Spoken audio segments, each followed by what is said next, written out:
So after spotting, as you can see, we have spotted the sample and this is our developing chamber.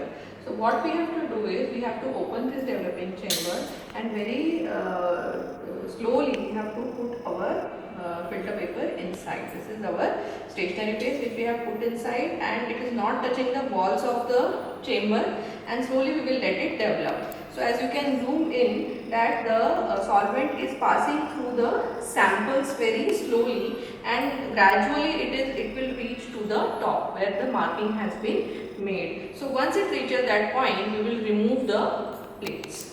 Now here I have already dipped these two plates and I have run the solvent through it. इसमें से मैंने solvent पूरा system pass कर दिया है और ये plates ready हैं. तो अब हम देखेंगे कि इनको plates को निकालने के बाद हमें क्या करना है. तो सबसे पहले जब हमने इसको निकाला था तो ये बिल्कुल वेट था, ठीक है, क्योंकि वाटर है मोबाइल फेस में, तो हमें इसे अच्छे से सूखने देना है. And once it is dry, now you can see it is completely dry.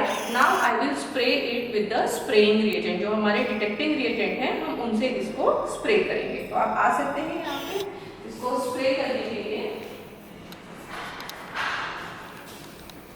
Here we have, we will place one plate क्योंकि हमारे पास दो स्प्रेइंग रिएजेंट्स हैं. तो हम पहला जो स्प्रेइंग रिएजेंट है वो हमारा है रिसोर्सिनॉल वाला. In resorcinol is there in ethanol and HCl in 1:1 ratio.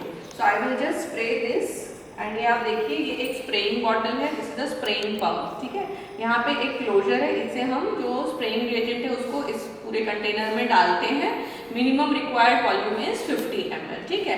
तो क्योंकि यहाँ पे ये पूरा पैक है, अंदर से एक प्रेशर डेवलप होती है और जैसे हम यहाँ पे पंप से स्प्रे करते हैं तो एक छोटा सा नोजल होता है जिससे कि फाइन ड्रॉपलेट्स हमारे डिटेक्टिंग रिएजेंट के उस प्लेट पे स्प्रे होंगे. तो just as I am pressing you will see that fine spray जो है वो उस पूरे के पूरे प्लेट पे हो रहा है. तो ऐसे हम इसको अच्छे से स्प्रे कर देंगे ताकि इवनली जो है जितना भी इसमें शुगर्स है वो रिसोर्सिनॉल के साथ अच्छे से रिएक्ट करें. The same way, now this is hour one plate. इस पे हमने रिसोर्सिनॉल स्प्रे किया है. इसको मैं संभाल के रख रही हूँ. और दूसरा मेरे पास ये प्लेट है जिससे मैं I will take this KMnO4 with sodium carbonate solution. मैं दूसरा एक स्प्रेइंग बॉटल लूँगी, उसमें मैं इसको ट्रांसफर करूँगी and then I will spray that plate again, ठीक है.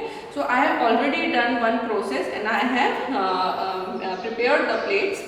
अब जब ये आपके जब स्प्रेइंग हो जाती है TLC इन पेपर क्रोमेटोग्राफी पे, तो इसके स्प्रेइंग के बाद हमें इसको ओवन में रखना है at 110 degree centigrade until the colour develops. तो अराउंड 5 to 10 मिनट्स लगते हैं. अगर ओवन आपने अच्छे से गर्म रखा है तो 5 मिनट बाद आपको इसमें से कलर डेवलप होना दिखने लगेगा.